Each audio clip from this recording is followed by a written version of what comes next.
একটি ছোট্ট গ্রামে বাস করত একটি গরিব মেয়ে নূপুর। তার পরিবারের পরিস্থিতি খুবই খারাপ ছিল এবং নূপুরের ত্বক ও দরিদ্রতার প্রায়ই তাকে অপমানিত করত।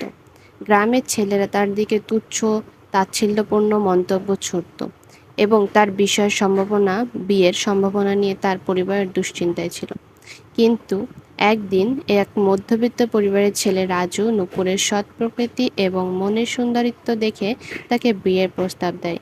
রাজু জানত যে নূপুরের দরিদ্রতা ও চেহারার উপর ভিত্তি করে সমাজ তার মূল্যায়ন করত ভুলভাবে। রাজুর প্রেম ও সম্মান তার পরিবার ও গ্রামবাসীকে অবাক করে দেয়। বিয়ের দিন নূপুর একটি সাদামাটা শাড়ি পরেছিল, কিন্তু তার মুখে ছিল উজ্জ্বল ভাব, সুখ। গ্রামবাসীরা তখন উপলব্ধি করল যে সত্যিকারের সৌন্দর্য হৃদয়ের গভীরে থাকে। নূপুর ও রাজুর নতুন জীবনের শুরুটি সুখময় ও আশার আলো হয়ে উঠল। তো এটাই ছিল আমাদের সামাজিক গল্প। তো যদি ভালো লেগে থাকে অবশ্যই চ্যানেলটা সাবস্ক্রাইব করে দেবে। ধন্যবাদ। এবং যারা আমার চ্যানেলে নতুন আসছেন অবশ্যই সাবস্ক্রাইব করবেন এবং পাশের বেল আইকনটি ক্লিক করে দিবেন, যাতে নতুন নতুন সব সামাজিক গল্প নতুনভাবে যখন আমি আপলোড করব প্রথমেই আপনার নোটিফিকেশনটা যায়।